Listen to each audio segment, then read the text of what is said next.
Many people will ask, how is it possible that we get offended by God? Banyak orang nggak ngerti apa sih maksudnya tersinggung oleh karena Tuhan, tersinggung dengan Tuhan. Yes, my friends, that's very true. Iya, ada loh orang yang bisa tersinggung dengan Tuhan. In my years of being a pastor, I've heard many Christians say to me, the different ways they are offended by God.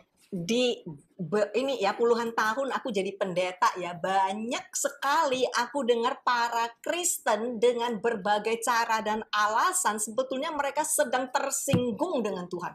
When they hear a sermon preached about holiness and having to repent, they say, no, this message is too harsh. I'm very offended by this message. Nah, sewaktu para Kristen mendengar firman-firman yang keras yang meminta agar mereka harus bertobat, harus hidup kudus, mereka tersinggung. Or when they pray for something, when they keep asking God to give me something, and when they don't receive it, they say, I'm angry with God. Atau pada saat sewaktu mereka ini udah begitu udah begitu bertekun, doa terus, minta terus, doa terus, minta terus, tetapi tidak dikabulkan doa mereka, mereka tersinggung. Kenapa ya kok Tuhan nggak jawab doaku? Yes, my friends, it's very true. Iya loh, saudara, ada ini kenyataan loh. Many Christians, they want something from Jesus. Sebab banyak sekali Kristen selalu mau sesuatu dari Yesus. But how many Christians actually want Jesus? Tetapi seberapa banyak Kristen yang cuman mau Yesus sendiri, bukan apa yang diharapkan oleh Yesus. Let us now take a look at Matthew chapter 21, reading from verse 33 to 39. Ayo sama-sama kita bahas Matius pasal 21 ayat 33 sampai 39. Listen to this story. There was a man who owned a vineyard. He put a wall around a vineyard and dug a hole for a wine press. Then he built a tower. He leased the land to some farmers and left for a trip. Later, it was time for the grapes to be picked. So the man sent his servants to the farmers to get his share of the grapes. But the farmers grabbed the servants, beat one, killed another, and then killed a third servant with stones. So the man sent some other servants to the farmers. He sent more servants than he sent the first time.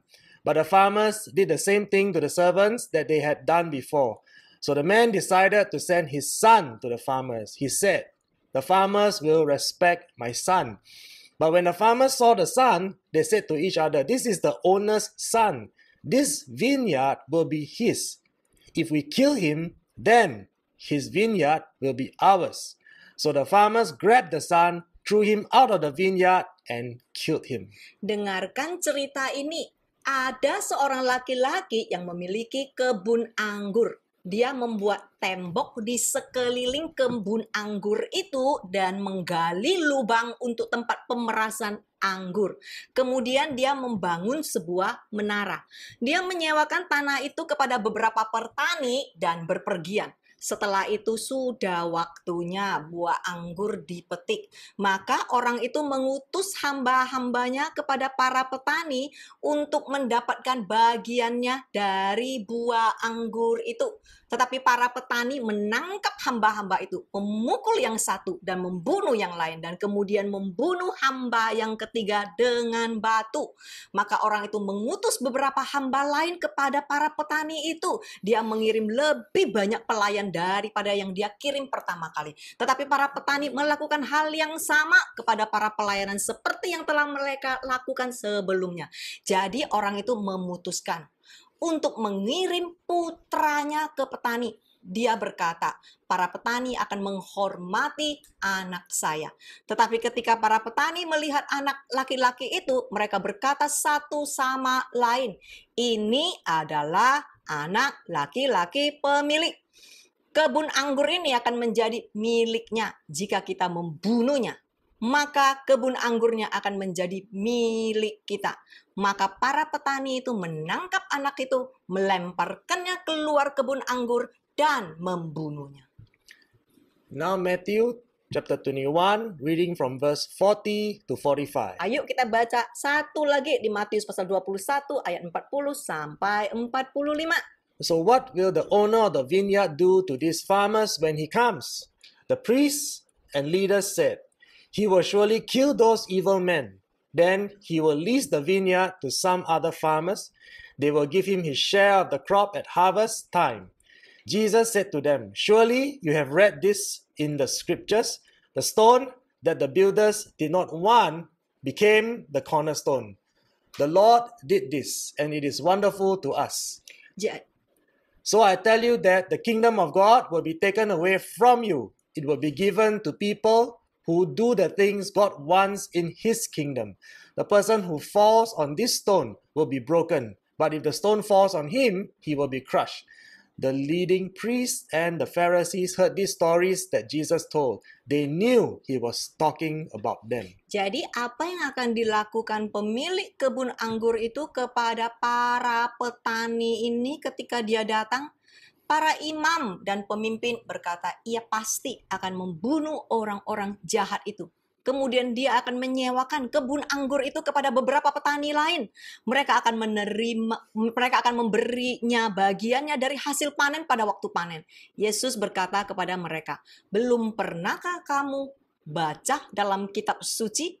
Batu yang dibuang oleh tukang-tukang bangunan telah menjadi batu penjuru. Hal itu terjadi dari pihak Tuhan, suatu perbuatan ajaib di mata kita. Maka aku berkata kepadamu bahwa kerajaan Tuhan akan diambil darimu. Ia akan diberikan kepada orang-orang yang melakukan hal-hal yang Tuhan inginkan dalam kerajaannya.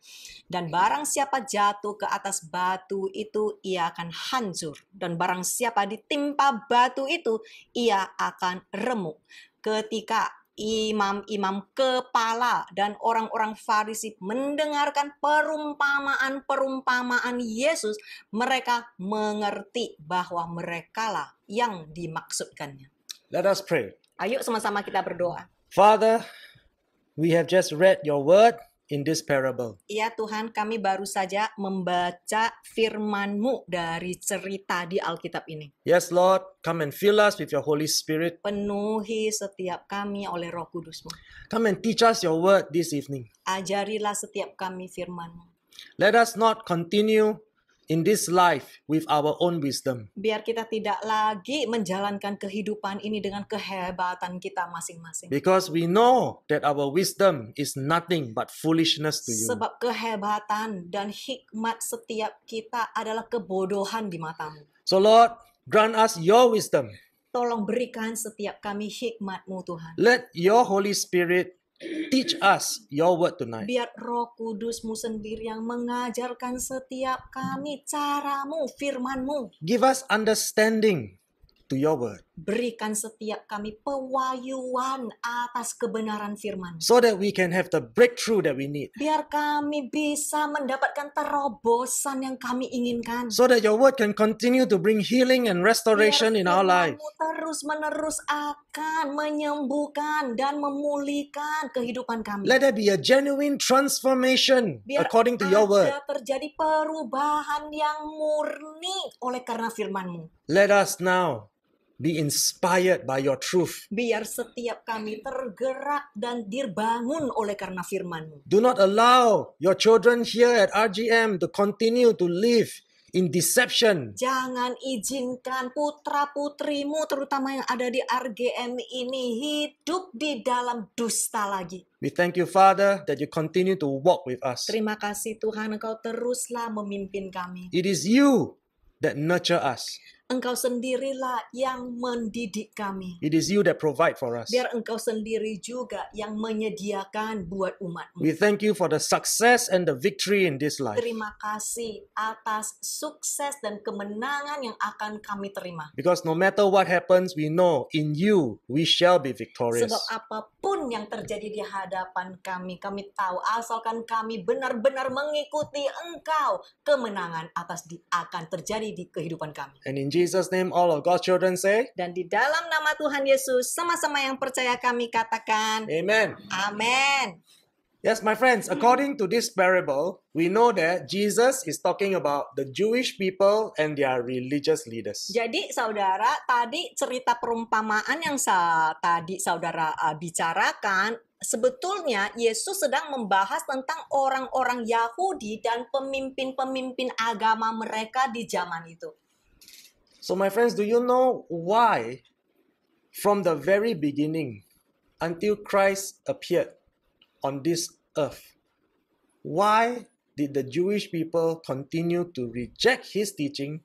Why did the Jewish people continue to kill and reject the servants of God? And in the end also they killed Jesus. Jadi saudara tahu nggak kenapa dari awal orang-orang Yahudi dari sebelum Yesus datang sampai Yesus datang, sampai Yesus meninggal, orang Yahudi terus-menerus sangat tersinggung terhadap apa yang diajarkan oleh Yesus. Mereka terus-menerus menolak untuk bertobat.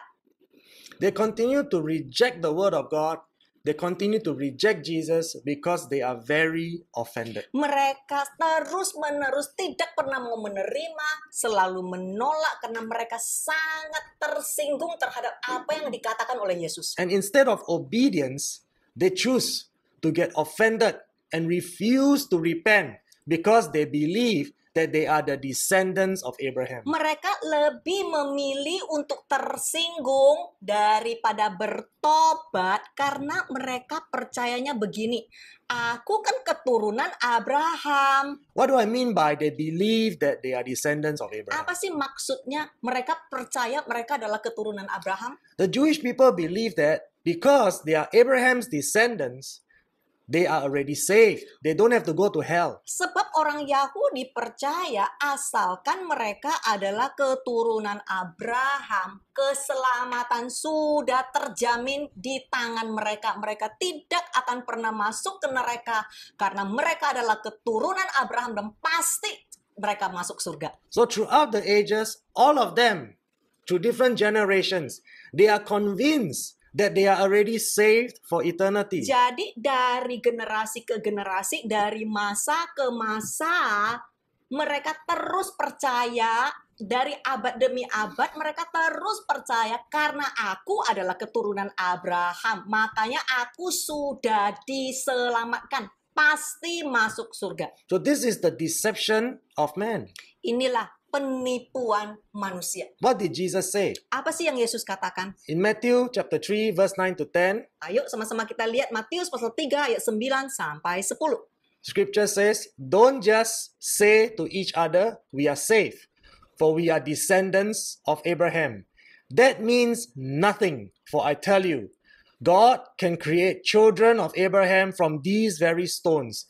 Even now, the axe of God's judgment is poised, ready to sever the roots of the trees. Yes, every tree that does not produce good fruit will be chopped down and thrown into the fire." Bagi yang baca Alkitab ini bisa di-capture karena ada sedikit perbedaan di dalam penterjemahan. Oke, jangan hanya mengatakan satu sama lain, kami aman, sudah aman karena kami adalah keturunan Abraham.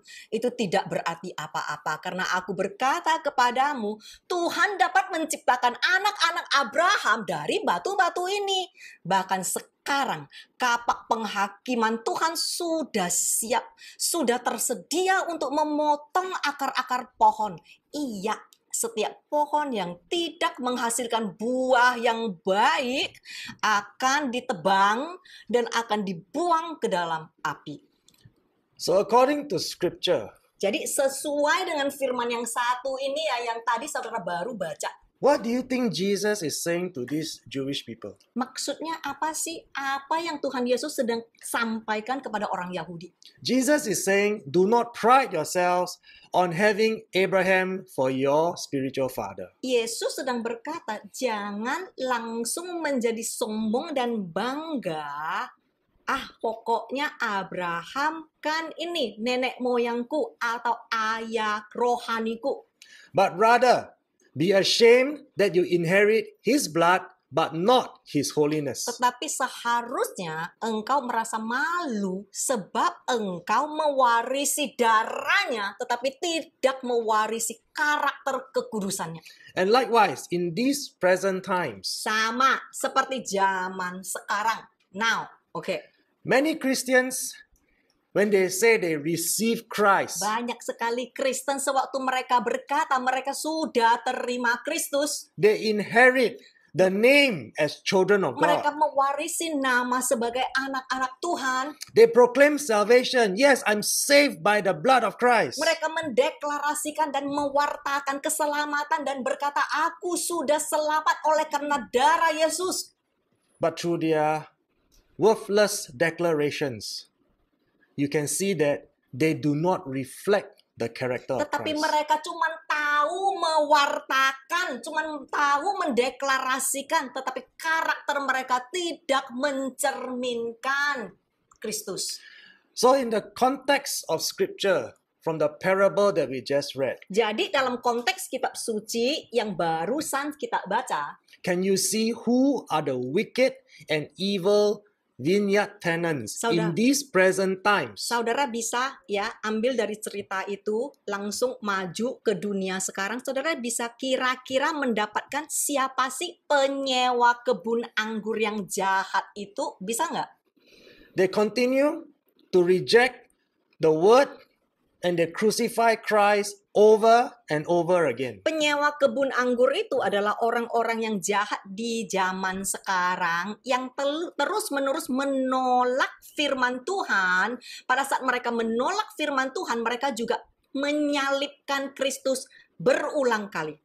We know that in the context of the parable, the son that the vineyard owner sent represents Christ. Jadi kita juga tahu ya dari perumpamaan cerita tadi, putra yang pemilik tanah ini kirim kepada petani-petani melambangkan Yesus. So who are these Christians in today's context that are still rejecting Christ, rejecting the word, and crucifying Christ over and over again? Jadi sebetulnya siapa sih Kristen zaman now yang biarpun sudah Kristen tetapi terus-menerus menyalibkan Kristus berulang kali? They are the Christians that demand Jesus exists to serve them and to cater to their every desire. Mereka adalah Kristen yang begini, merasa Yesus ada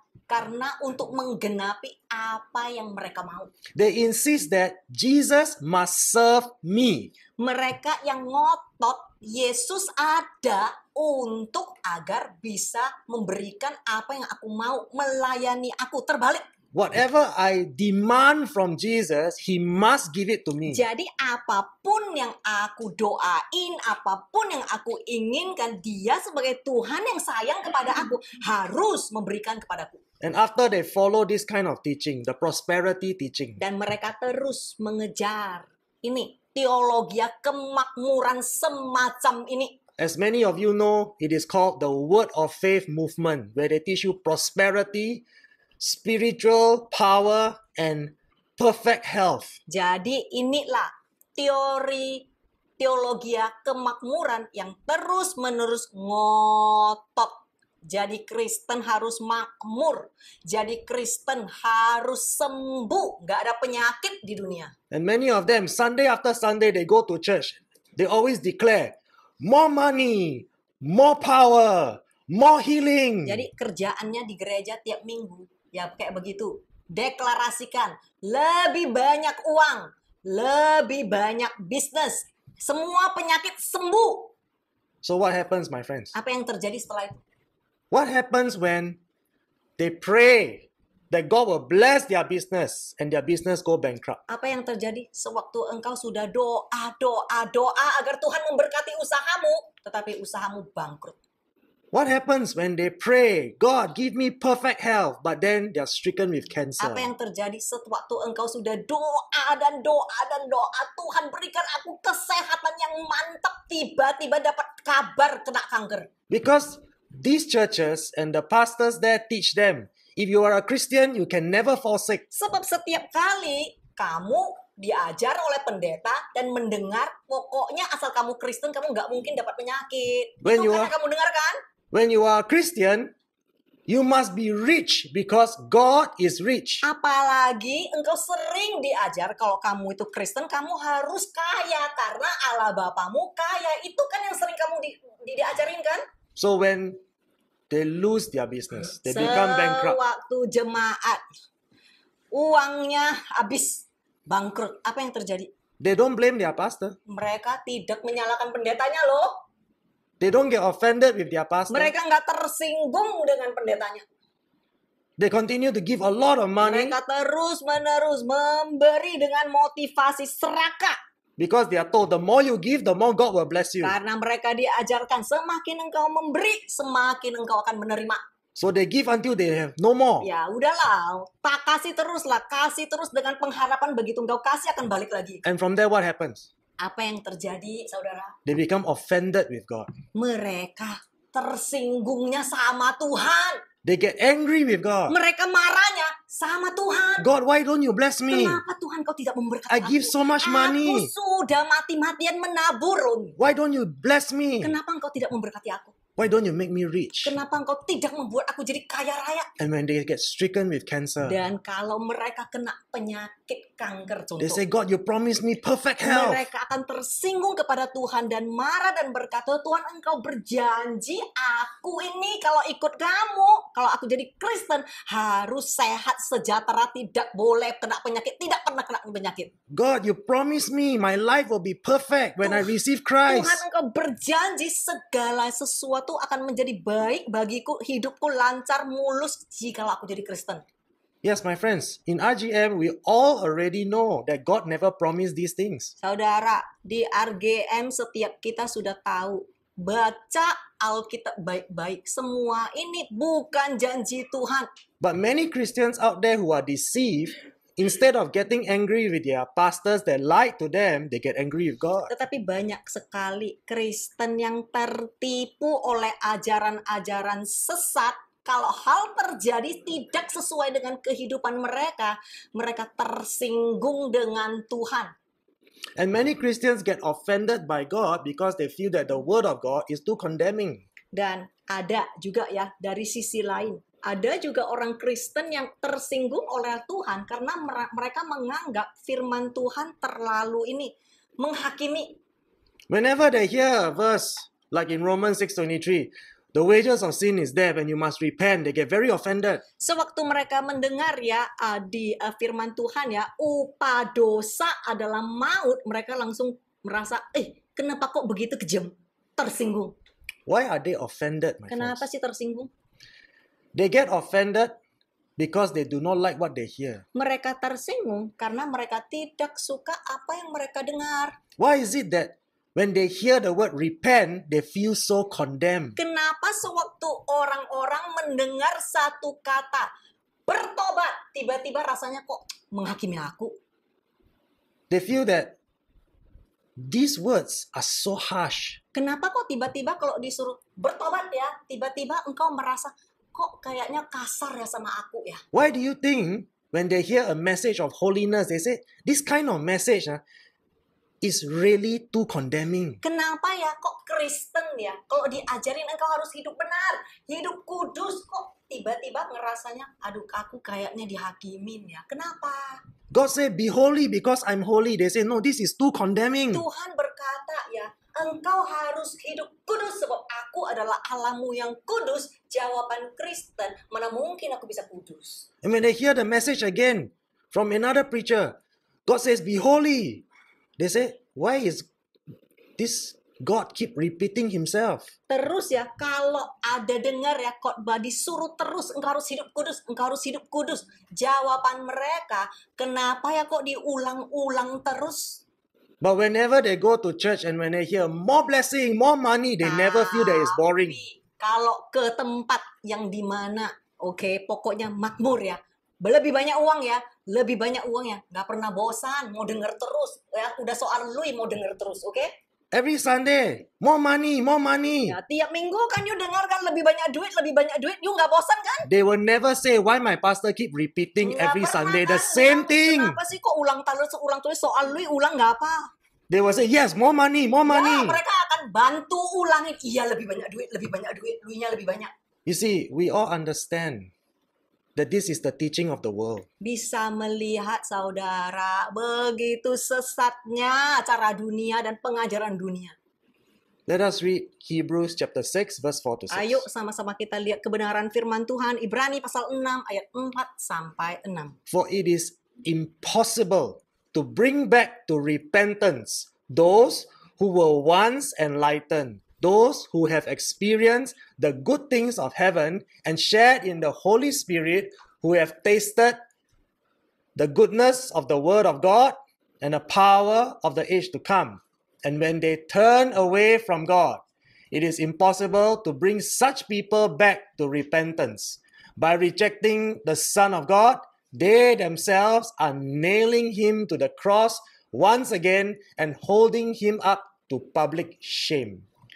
Sebab mereka yang pernah diterangi hatinya, yang pernah mengecap karunia surgawi, dan yang pernah mendapat bagian dalam Roh Kudus, dan yang mengecap firman yang baik dari Tuhan dan karunia-karunia dunia yang akan datang, namun murtad lagi, tidak mungkin dibaharui sekali lagi sedemikian hingga mereka bertobat, sebab mereka menyalibkan lagi anak Tuhan bagi diri mereka dan sudah menghinanya di muka umum.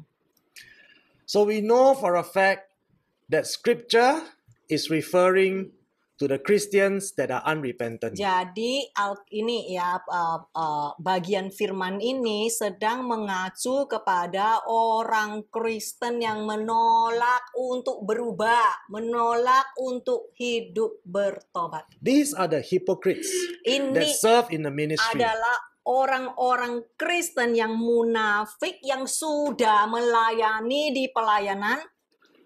They continue to declare their love for Jesus. Mereka terus-menerus mendeklarasikan kasih dan cinta mereka kepada Yesus. They proclaim to everyone that they are the children of God. Mereka menyatakan kepada semua orang mereka adalah anak-anak Tuhan. Some even believe because God is a king, then I'm the prince. Banyak juga yang percaya begini. Oke, Tuhanku adalah raja, jadi aku adalah pangeran. But with all that declaration and proclamation, Tetapi dengan nada deklarasi yang sama, instead of glorifying God in all that they do, they continue to stab Jesus behind the back. daripada hidup mereka, karakter mereka memuliakan Tuhan, mereka terus-menerus menyalibkan Yesus berulang kali dengan perbuatan mereka. Why do I say that they keep stabbing Jesus behind the back? Kenapa sih aku berkata mereka terus-menerus menusuk Yesus dari belakang, mengkhianati Yesus? Instead of glorifying God, they continue to sin against God. Daripada memuliakan Tuhan, kehidupan mereka terus berdosa kepada Tuhan. Why do they keep saying that the message of holiness is too boring, is too condemning? Dan mereka selalu khotbah tentang hidup kudus, bosan lah, terlalu menghakimi lah, terlalu keras lah. Inilah Kristen-Kristen seperti ini. Because these Christians that call themselves children of God refuse to repent. Sebab inilah semacam Kristen-Kristen yang menamakan diri mereka sendiri anak Tuhan, tetapi tidak pernah mau hidup benar. They are only faithful to their greed and their lustful desires. Mereka cuman setianya kepada kemauan mereka sendiri, keserakahan mereka sendiri. And they would rather choose to betray Jesus again and again just to satisfy and to feed their lust. Dan mereka memilih untuk terus-menerus mengkhianati Yesus cuman untuk memuaskan hawa nafsu mereka sendiri. And from the context of scripture, who are the present time Pharisees that refuse to accept the word as sovereign. Oke, dari tadi perumpamaan cerita tadi, siapakah orang-orang Farisi zaman sekarang, masa kini yang menolak untuk menerima firman Tuhan sebagai suatu mutlak atau kedaulatan?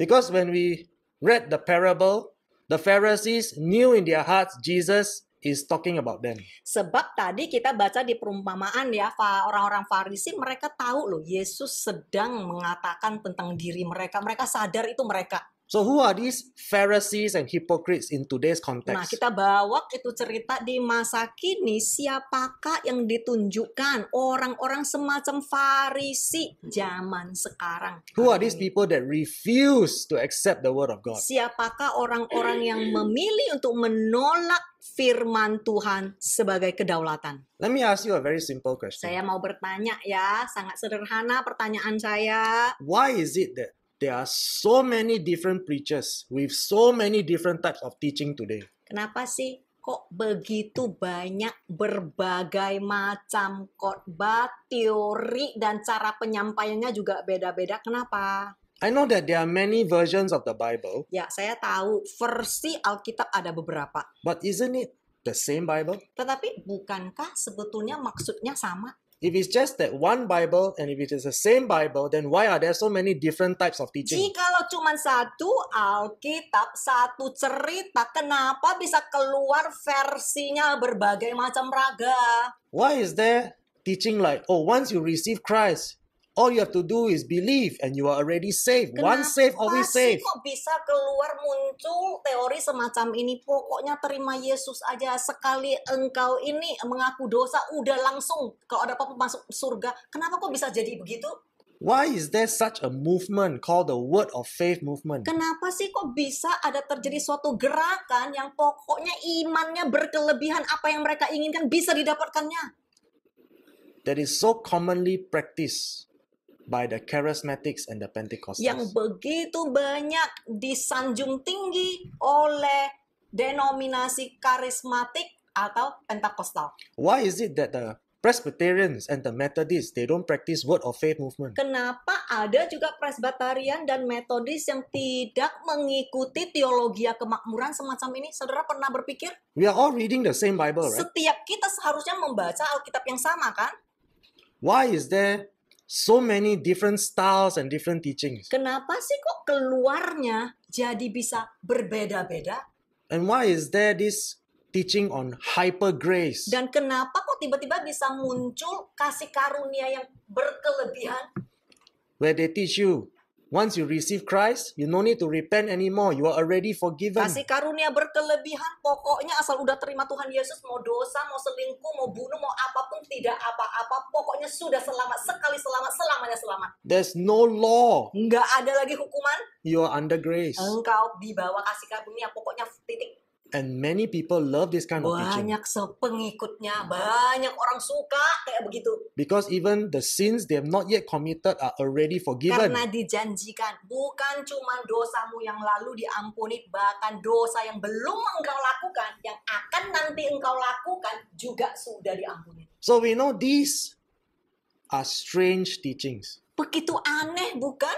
They are not according to the context of Dan Scripture. ini juga tidak sesuai dengan Alkitab. Yes, the teachers may proclaim that it is from the Bible, Ya, mungkin yang si pengajar bisa berkata dia ambil dari Alkitab. but why is it that the people in the Presbyterian denomination and the Methodist denomination, or maybe even the Brethren, they don't believe in these things? Tetapi apakah saudara pernah mikir, apakah saudara benar-benar sungguh-sungguh baca sendiri di Alkitab? Jikalau demikian, kenapa denominasi yang berbagai lainnya seperti Pentakostal, seperti Metodis, seperti Presbyterian, seperti Brethren, mereka tidak mengambil dan menganut kepercayaan semacam ini? But we are supposed to be reading the same Bible, correct? Bukankah saudara sendiri harus baca firman Tuhan dan setiap kita harus membaca firman Tuhan yang sama? So all these strange teachings that are not found in the Bible, these are the preachers and false teachers in these present times that appoint themselves to become prophets, and they call themselves apostles. Jadi intinya begini, apakah yang dikhotbahkan, saudara yakin nggak ada di Alkitab? Saudara sendiri sudah baca nggak di Alkitab? Saudara tahu nggak itu jelas ada di Alkitab atau cuma sekedar karang-karangan manusia yang menamakan diri mereka sendiri sebagai nabi dan Apostle. rasul? And all these prophets and apostles, they promise their followers magical powers for spiritual healing. Dan para nabi dan rasul ini menjanji-janjikan umat Tuhan.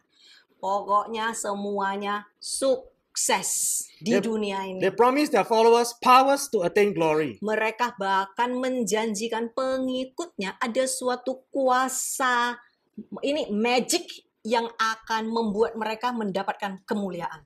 The power to gather wealth, to have fame, and to conquer the 7 mountains of this Mereka world. bahkan menjanjikan pengikutnya ada semacam kuasa yang akan ditransfer kepadamu untuk mendapatkan bukan cuma sekedar kemuliaan, tapi kekayaan, kebenaran yang bahkan engkau sanggup menaklukkan gunung-gunung yang ada di muka bumi ini. Why is it that they do not teach their followers to repent from their sins? Kenapa nggak ajarin jemaat bertobat atas dosamu? You see, their churches are all very big, many members. Lihat, gerejanya gede loh, jemaatnya banyak loh. They never tell their members that they must abide and adhere and to be conformed according to the requirements of the word. Kenapa tidak diulang-ulangin, diajarin jemaatnya bertobatlah, balik ke firman Tuhan, baca firman Tuhan, dan lakukan sesuai semua yang ada di firman Tuhan. Kenapa nggak diulangin itu semua? You see, today many of these mega churches, all these pastors and leaders, they do not teach their congregation to persevere in the pursuit of biblical holiness. Lihatlah ajaran-ajaran gereja-gereja besar dan para pendeta sekarang sudah tidak mengajarkan jemaatnya untuk bertekun terus untuk hidup kudus dan hidup sesuai dengan pegangan Alkitab. They never tell their members, you must repent and you must work out your salvation with fear and trembling. Bahkan tidak lagi diajarkan kepada jemaat-jemaat, engkau harus bertobat dari kesalahanmu dan engkau harus mengerjakan keselamatanmu dengan takut dan gentar. All these mega churches, they never teach their members to work out their salvation and persevere to allow the word of God to govern their everyday life. Nggak pernah diajarkan engkau harus takut akan Tuhan, kerjakan keselamatanmu dengan takut dan gentar, dan engkau harus ini secara bertekun, izinkan firman Tuhan merubah dirimu, merubah kejelekanmu, merubah karaktermu. Nggak pernah. Why don't they tell their members, if you continue to lie and to cheat people, you will go to hell? Kenapa nggak diajarkan ke jemaatnya, kalau engkau berdusta terus, engkau bohong terus, engkau nipu terus, engkau akan masuk ke neraka? Kenapa? Why is it they don't tell their church members, if you continue to watch pornography and masturbate, you are practicing the sin of impurity? Kenapa nggak diajarkan ke jemaat, nggak boleh nonton pornografi, nggak boleh masturbasi, sebab jika engkau terus-menerus pornografi, masturbasi, engkau sedang berbuat dosa tentang pencemaran dirimu sendiri. The reason why they don't tell their members to repent, because they already know people will get offended. Tahu kenapa nggak diajarkan?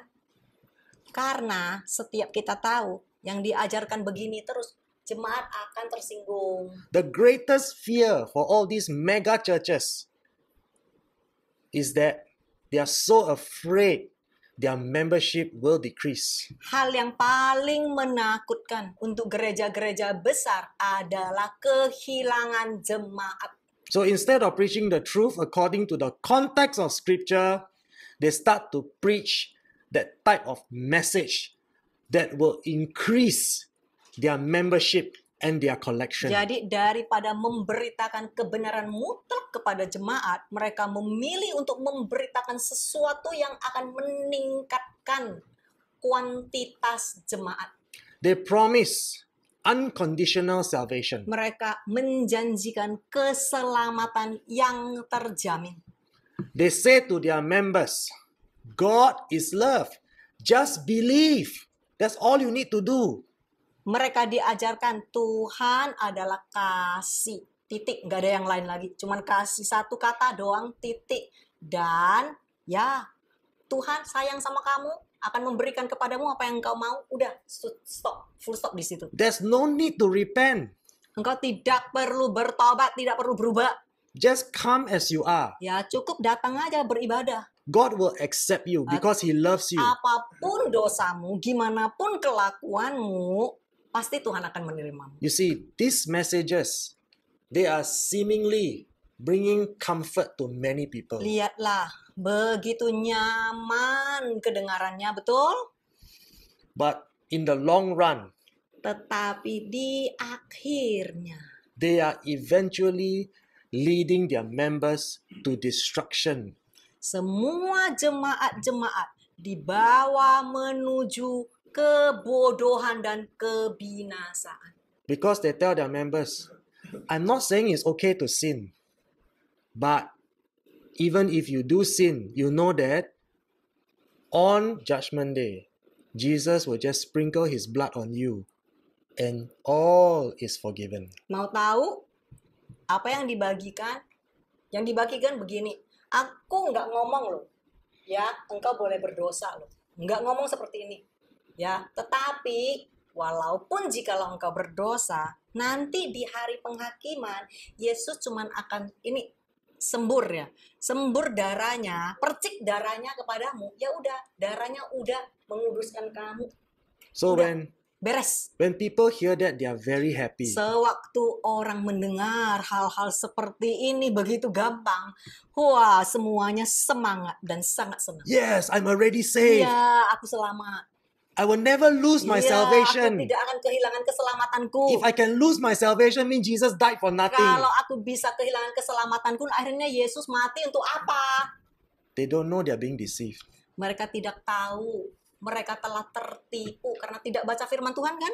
They don't know without holiness, you will never enter into eternal life. Sebab mereka tidak tahu tanpa hidup kudus, engkau tidak akan mendapatkan kerajaan surga. Without repentance, there will be no forgiveness of sin. Tanpa pertobatan, tidak akan ada pengampunan dosa. So many of these mega church pastors are leading their congregation to destruction. Jadi banyak sekali gereja-gereja besar, pendeta-pendeta mereka sedang menuntun jemaatnya ke binasaan. And these pastors continue to increase their profits. Dan mereka terus-menerus meningkatkan jumlah anggota jemaat dan meningkatkan jumlah uangnya. Yes, my friends, salvation has been granted to everyone that is willing to receive Jesus as their Lord and Savior. Iya, keselamatan telah diberikan kepada setiap orang yang mau menerima Yesus sebagai Tuhan dan penyelamat mereka. But we can see many who proclaim to love Jesus, they reject the salvation of Christ in their rebellion. Tetapi lihat, dengan hal yang sama engkau menerima Tuhan Yesus, tetapi engkau juga menolak firman-Nya dan engkau itu memberontak atas firman-Nya. Let us read this according to the scripture. Ayo sama-sama kita lihat apa yang dikatakan Alkitab. John chapter 3 verse 16 to 17. For God so greatly loved and dearly prized the world that He even gave up His only begotten unique Son, so that whoever believes in, trusts in, clings to, and relies on Him as Savior shall not perish, come to destruction, or be lost, but have eternal everlasting life. For God did not send the Son into the world in order to judge, to reject, to condemn, to pass sentence, or initiate the final judgment on the world, but that the world might find salvation, and He made safe and sound through Him. Yang baca Alkitab tolong di capture, ini juga ada sedikit perbedaan terjemahannya. Iya, keselamatan telah diberikan kepada setiap orang yang mau menerima Yesus sebagai Tuhan dan penyelamat mereka. Tetapi kita dapat, saya ulangin sekali lagi ya, Yohanes pasal 3 ayat 16 sampai 17. Karena Tuhan sangat mengasihi dan sangat menghargai dunia sehingga dia bahkan menyerahkan anak tunggalnya agar barang siapa yang percaya, barang siapa yang berpegang teguh, barang siapa yang bergantung kepadanya sebagai penyelamat tidak akan binasa, tetapi beroleh hidup yang kekal. Karena Tuhan tidak mengutus putranya ke dunia untuk menolak, menghukum, atau menghakimi seperti penghakiman terakhir atas dunia ini. Lihat, ini yang versi Alkitab tidak ada. Oke, ya, saya baca sekali lagi di ayat 17 yang versi Alkitab diencerkan. Karena Tuhan tidak mengutus putranya ke dunia untuk menolak, menghukum, atau menghakimi seperti penghakiman terakhir. Ada loh penghakiman terakhir loh. Oke, atas dunia. Tetapi agar dunia dapat menemukan keselamatan dan dibuat aman dan sehat melalui Dia. So people who only read John chapter 3, verse 16 to verse 17 only understand half of the truth. Jadi kalian-kalian yang dengar Yohanes pasal 3 ayat 16 apalagi sering dikotbahkan ya. Kalian cuma tahu setengah benar, bukan mutlak, belum. That's why they foolishly declare, Jesus already died for my sins. Makanya orang-orang yang buta seperti ini, yang nggak ngerti firman ini, mereka cuma pintar mendeklarasikan, Yesus sudah mati di kayu salib buat aku. I just believe, then Aku I cuma already have perlu eternal life. Udah, cuma percaya aja di mulut, udah percaya aja, terus aku tetap masuk surga. Udah, begitu aja. Because God did not send Jesus to judge me or condemn me. Nah, terus sewaktu mereka ditambahkan yang di ayat 17 itu, dan di ayat 17 di versi Indonesia nggak ada yang satu ini, mereka bahkan digabungkan dan mereka, orang Tuhan Yesus tidak mengutus putranya ke dunia untuk menghakimin aku kok, tapi untuk menyelamatkan aku kok, karena dibacanya nggak lengkap, nggak jelas. But they just simply don't understand what it means in verse 17 when God says, Jesus did not come to judge the world now. This is not the final, to initiate the final judgment now. Jadi saudara, ayat 17 tolong baca baik-baik, maksudnya apa sih? Maksudnya Tuhan Yesus mengutus putranya ke dunia ini bukan untuk menghakimi. Mengirim putranya ke sini, bukan untuk menghakimi pada saat ini, tetapi akan ada penghakiman terakhir di atas. Lihat enggak saudara? But we do know for a fact that on judgment day, all of us must give account. Jadi setiap kita harus ngerti benar-benar ada loh penghakiman terakhir di atas, dan setiap kita harus memberi tanggung jawab. And we all understand very clearly those who cannot give account on that day, they will be thrown into the fire. Dan barang siapa yang tidak sanggup mempertanggungjawabkan kelakuan mereka, mereka akan dilempar ke lautan api. So, do we even understand what is the meaning of whoever believe? Saudara ngerti nggak barang siapa yang percaya? Sesuai dengan konteksnya, saudara ngerti atau tidak? What does it mean to come to Jesus and to receive Him as our Lord and Savior? Apa sih maksudnya datang ke hadapan Yesus dan menerima Dia sebagai juru selamat kita? Let us read now John chapter 3, verse 18 and verse 19. Ayo, ini ada kelanjutannya ya, di Yohanes pasal 3 ayat 18 sampai 19. Makanya kalau baca Yohanes jangan cuma berhenti di pasal 3 ayat 16 titik. Ada kelanjutannya. He who believes in Him, who clings to, trusts in, relies on Him, is not judged. He who trusts in Him never comes up for judgment. For him there is no rejection, no condemnation. He incurs no damnation. But he who does not believe, cleave to, rely on, trust in Him, and has decided to reject Him as personal Savior and Lord, is judged already. He has already been convicted and has already received his sentence because he has not believed in and trusted in the name of the only begotten Son of God. He is condemned for refusing to let his trust rest in Christ's name, who alone can save him. The basis of the judgment, the indictment, the test by which men are judged The ground for the sentence lies in this. The light has come into the world, and people have loved the darkness rather than and more than the light, for their works and deeds were evil. Dengar baik-baik saudara, baca baik-baik yang satu ini ya. Barang siapa percaya, yaitu bersandar, yakin, dan bergantung sepenuhnya kepadanya, ia tidak akan dihukum. Orang yang percaya tidak akan dihakimi atau ditolak.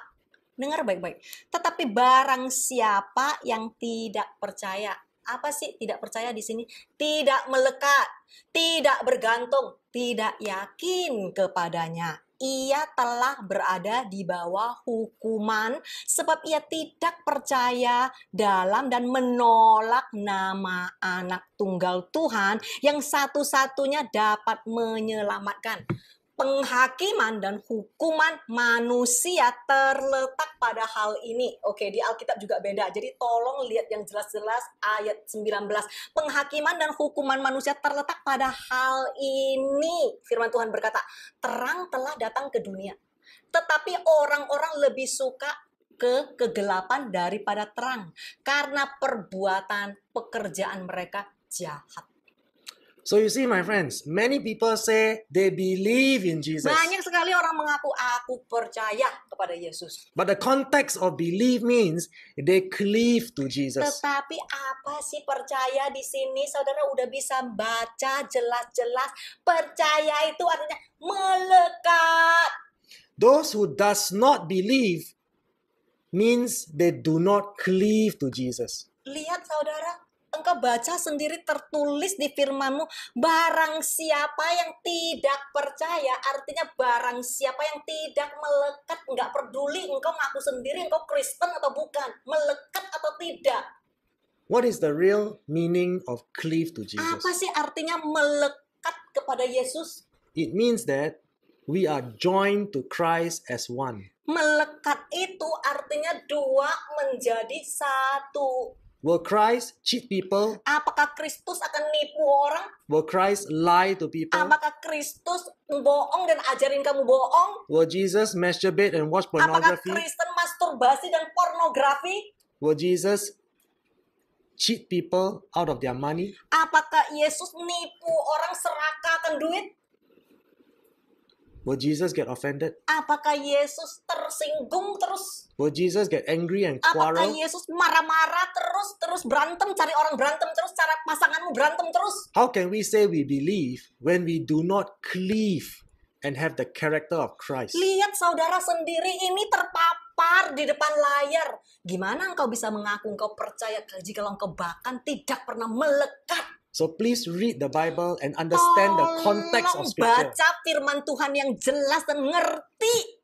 The Bible says very clearly here, if you do not believe, if you do not cleave to Him, Baca sendiri tolong. Barang siapa yang tidak percaya, maksudnya tidak percaya di sini apa secara terjemahan asli. Tidak percaya artinya tidak melekat. Bukan soal you ngaku Kristen atau enggak. if today you reject holiness, Jikalau hari ini engkau menolak untuk hidup kudus. if you say, I don't need to be holy, Jikalau engkau hari ini mengatakan enggak perlulah, boro-boro amat, susah-susah amat, jadi Kristen harus hidup if kudus. today you continue to lie and to cheat, Jikalau hari ini engkau terus-menerus menipu, bohong, to be full of pride, penuh dengan kesombongan, to get offended, sedikit-sedikit tersinggung, quarreling and fighting with people, sedikit-sedikit marah-marah, Shouting at sedikit-sedikit your spouse. berantem, sedikit-sedikit teriakin pasanganmu. then this is what the Word of God is saying to you. Ini firman Tuhan katakan kepadamu.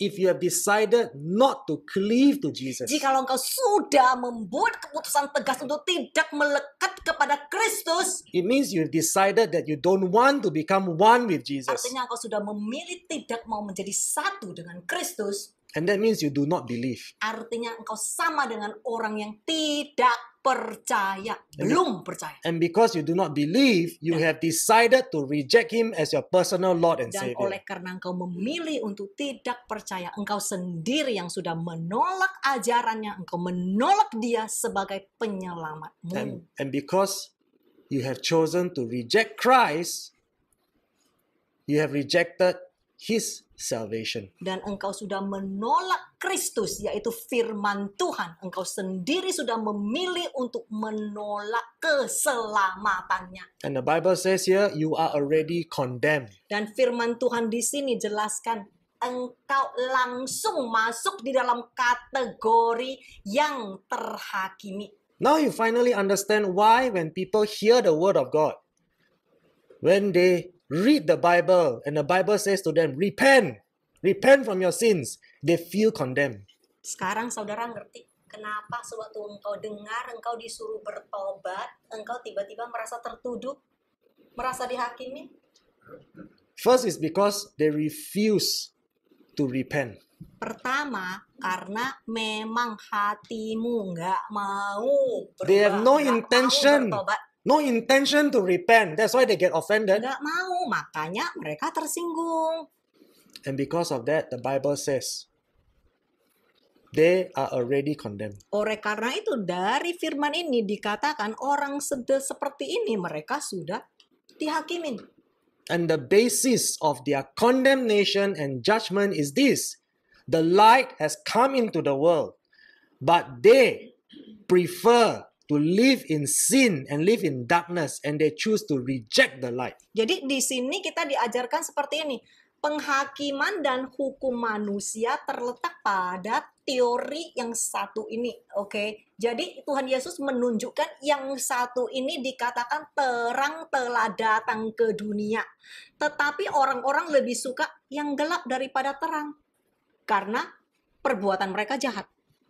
So my friends, I hope you understand, to receive Jesus as your Lord and Savior is not just saying a simple, short sinner's prayer. Saya berharap saudara semua mengerti. Percaya kepada Yesus bukan cuma sekedar engkau mengatakan doa singkat doang.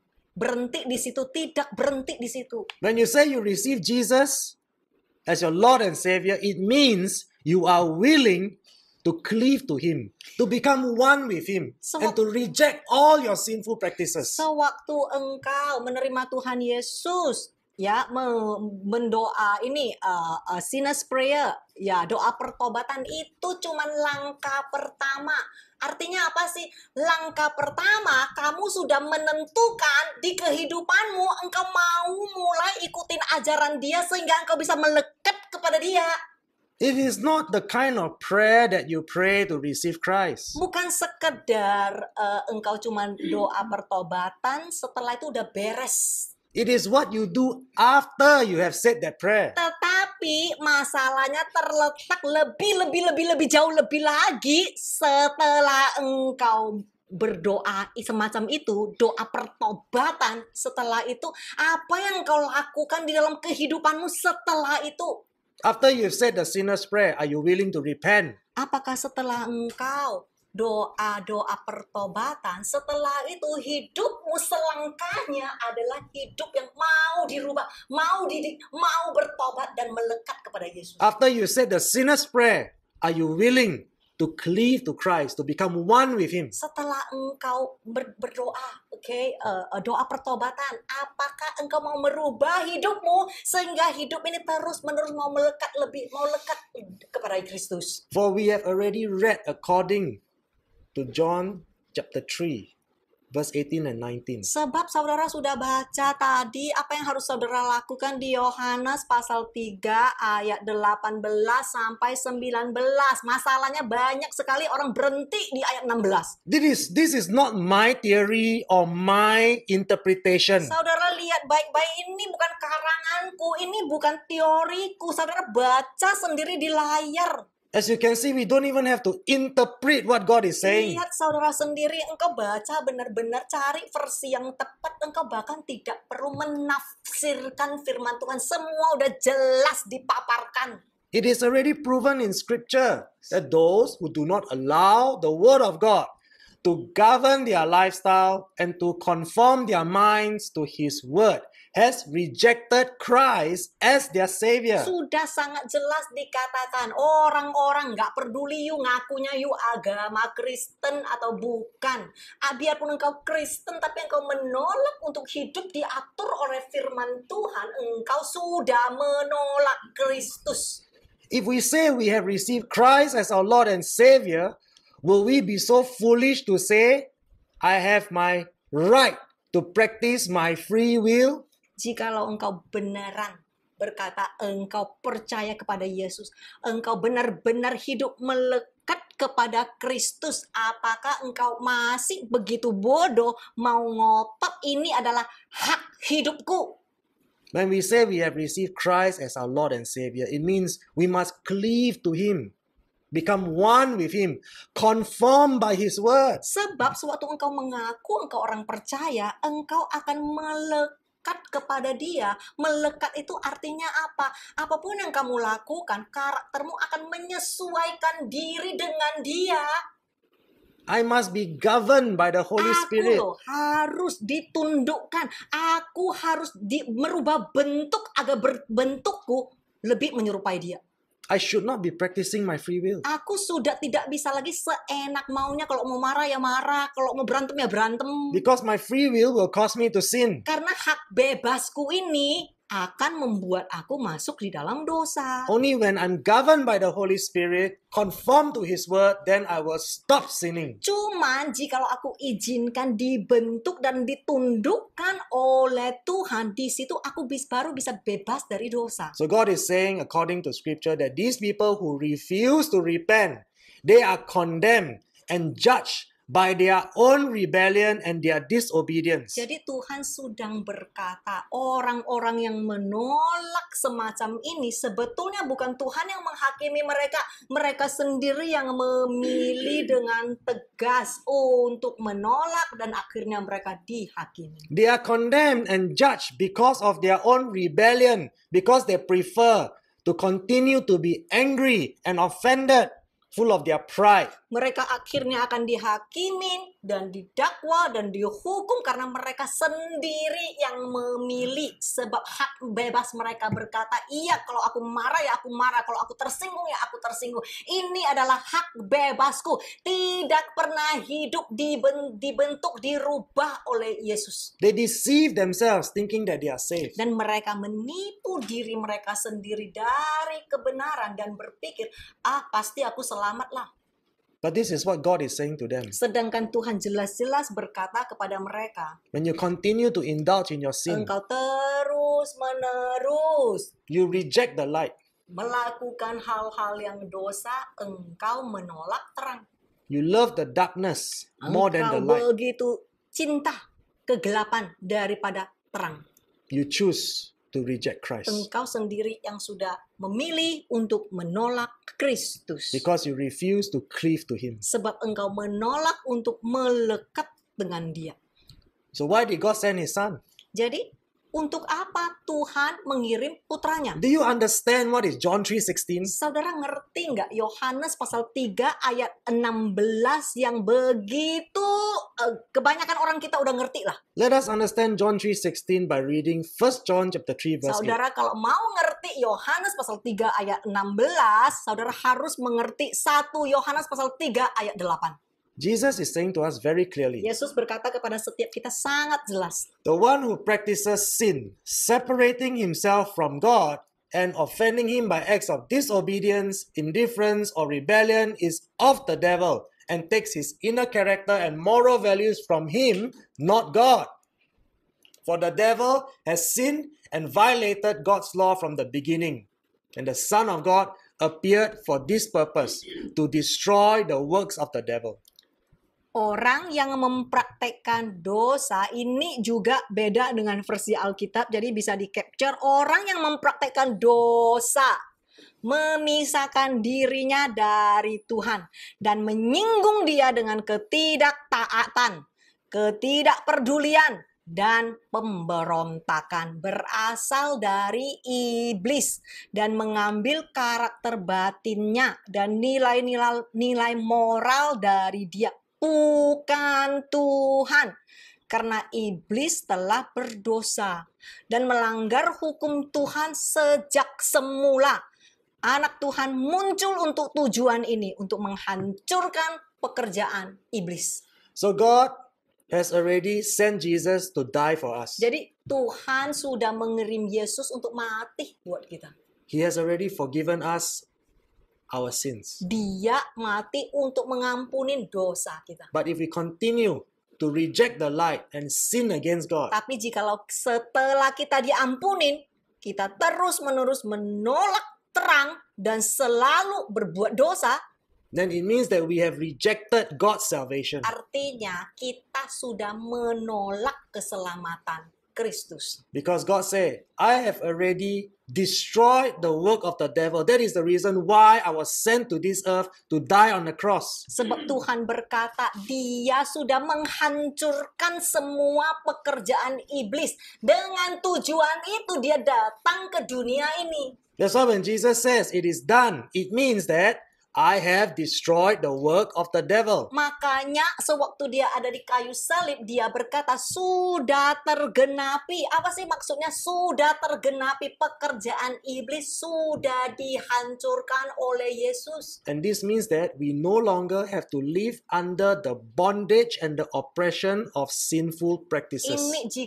artinya apa sih? Artinya jikalau engkau mau, jikalau engkau sungguh-sungguh percaya, jikalau engkau sungguh-sungguh melekat kepada Sang Penyelamatmu, engkau tidak seharusnya dikuasai oleh iblis lagi.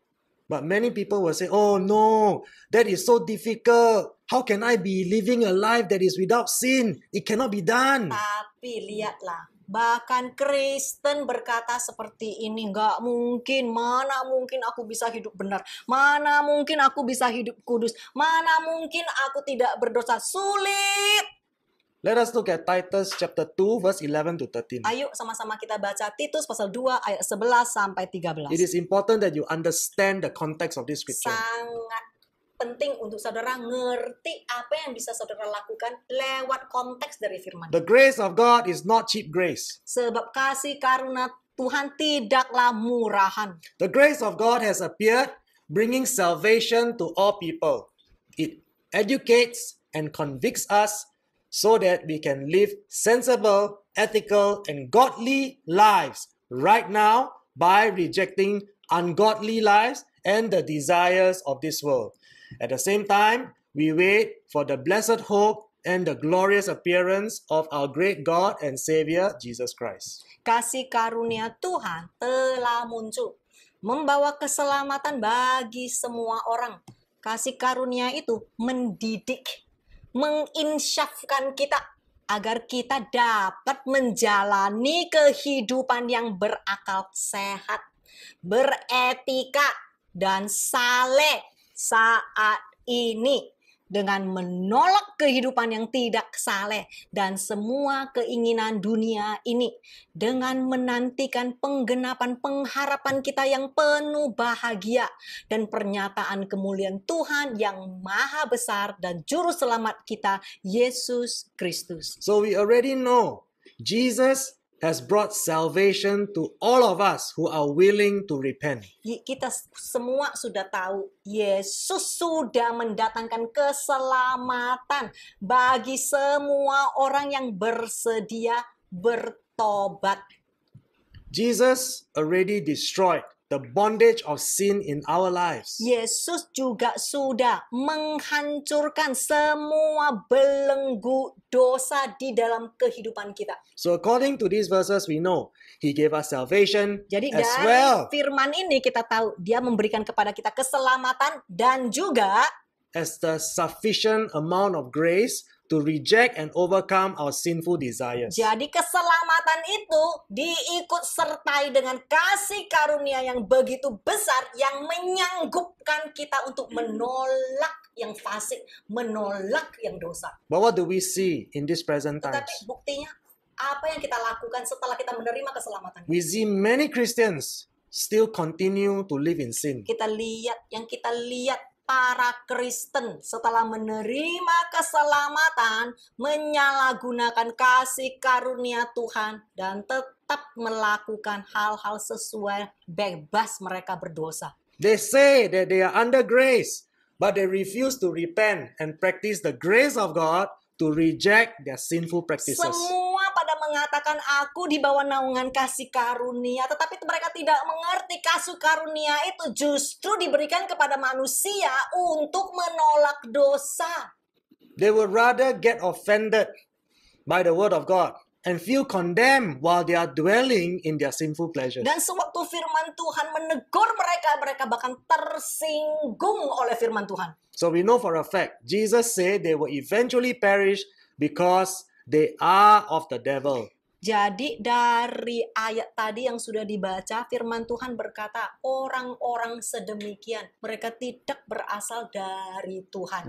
Mereka berasal dari iblis. They will perish and they are not saved because they willfully reject the salvation of Christ. Mereka bukan cuma dari iblis, tetapi mereka juga akan binasa karena mereka dengan sengaja memilih untuk menolak ajaran Kristus. They willingly choose to separate themselves from God because of their rebellion. Mereka memilih untuk memisahkan diri dari Tuhan oleh karena pemberontakan mereka. So Jesus promised all these Christians, they will be condemned by their rebellion and they will be judged according to the word of God. Jadi saudara-saudara, lihat, saudara menantikan janji Tuhan. Salah satu janji Tuhan juga ini.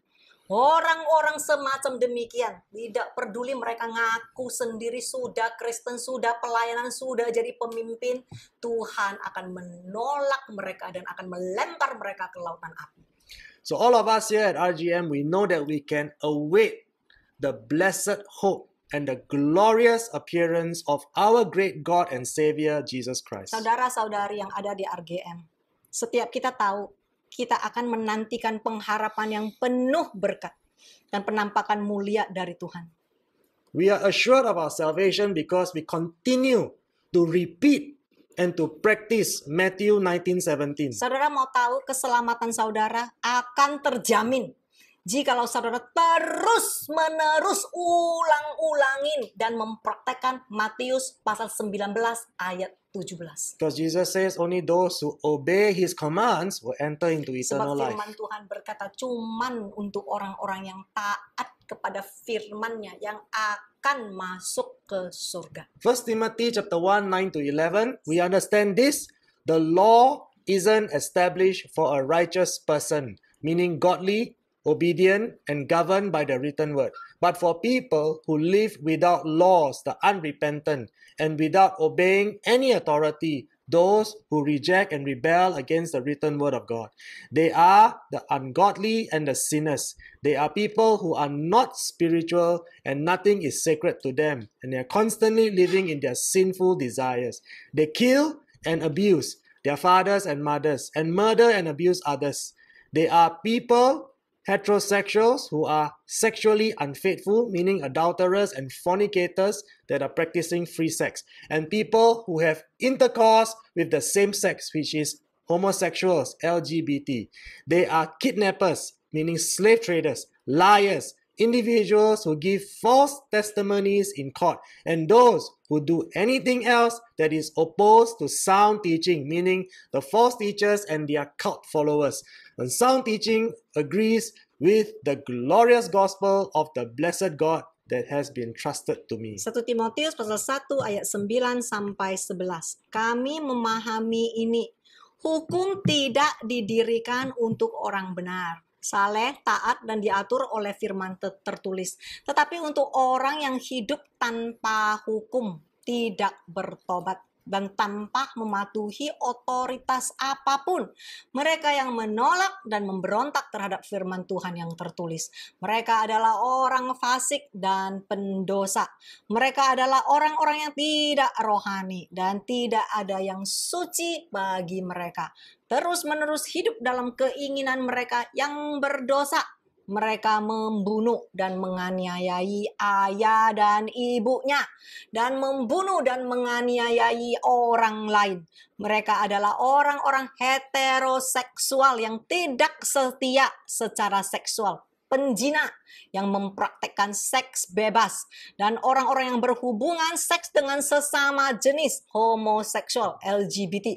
Mereka adalah para penculik, pedagang budak, pembohong, orang-orang yang memberi kesaksian palsu di pengadilan, dan mereka juga guru-guru palsu dan pengikut kultus yang melakukan hal-hal yang bertentangan dengan ajaran yang sehat, yang berdasarkan Injil dari Tuhan yang mulia dan maha bahagia seperti yang telah dipercayakan kepadaku.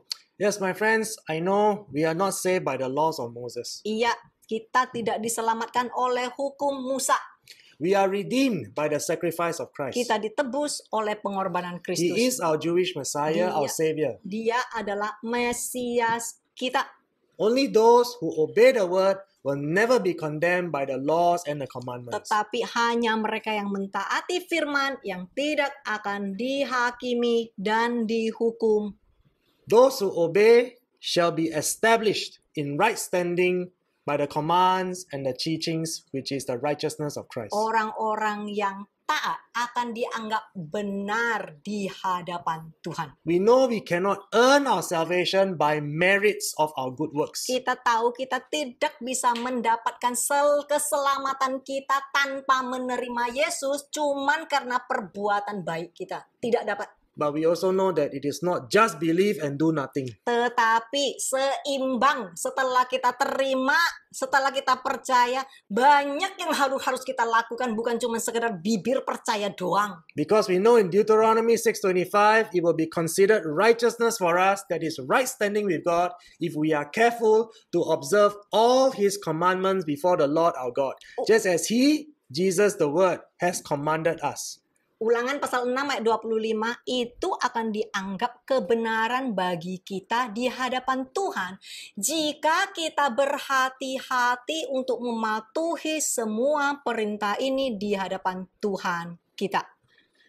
So my friends, now let us move on to 1 Peter 4:1. So since Christ suffered in the flesh for us, for you, arm yourselves with the same thought and purpose, patiently to suffer rather than fail to please God. For whoever has suffered in the flesh, having the mind of Christ, is done with intentional sin, has stopped pleasing himself and the world and pleases God. 1 Petrus pasal 4 ayat 1. Jadi karena Kristus menderita dalam daging untuk kita, untuk kamu, persenjatai dirimu dengan pikiran dan tujuan yang sama, dengan sabar dan rela menderita daripada gagal untuk menyenangkan Tuhan. Karena siapapun yang telah menderita dalam daging memiliki pikiran Kristus, selesai dengan dosa yang disengaja, telah berhenti menyenangkan dirinya sendiri dan dunia ini, tetapi menyenangkan Tuhan.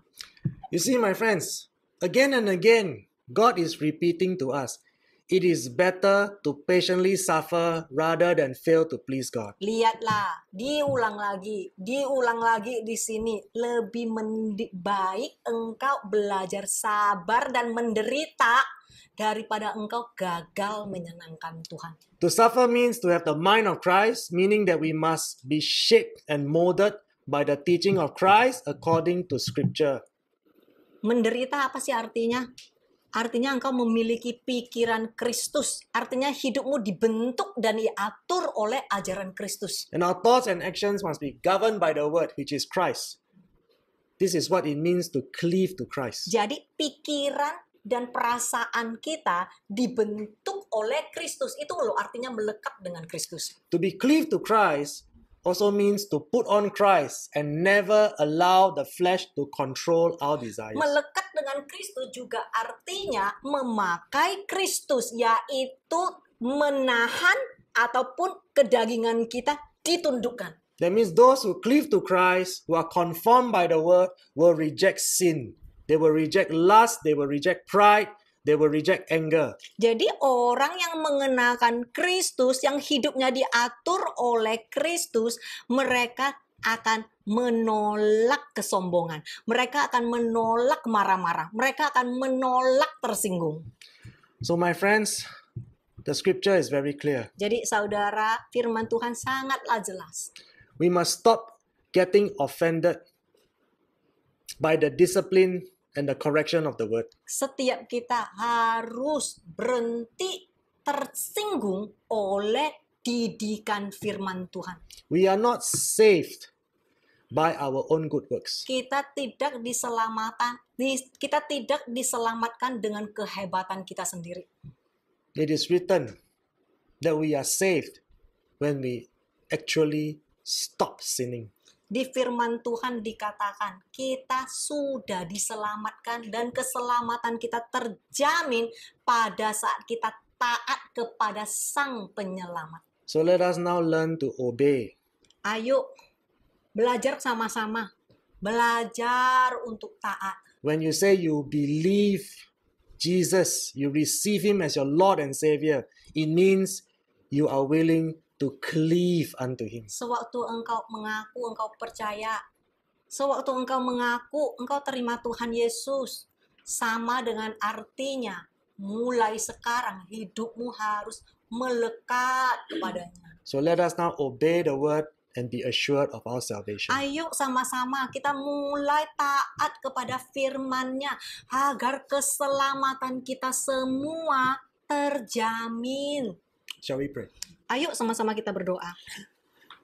Father, we thank you for your teaching tonight. Terima kasih Tuhan atas firman-Mu hari ini. I just want to thank you that you convict us by your Holy Spirit. Terima kasih Tuhan, teruslah menginsyafkan kami dengan Roh Kudus-Mu. Allow us to continue to abide and to adhere to your word. Izinkan setiap kami terus-menerus taat dan melekat kepada firman-Mu. Let us cleave unto Christ. Izinkan biar kami terus melekat kepadamu. And when we say we receive Him as our Lord and Savior, let us become one with Him. Dan pada saat kami mengaku, kami menerima Engkau sebagai penyelamat kami, biarlah kami melekat dan menjadi satu denganmu. Yes, Holy Spirit, convict us to reflect the character of Roh Christ. Kudus, insyafkanlah setiap hati kami agar karakter kami lebih menyerupaimu. In Jesus' name, all of God's children say, Dan di dalam nama Tuhan Yesus, sama-sama yang percaya kami katakan, Amen. Amin.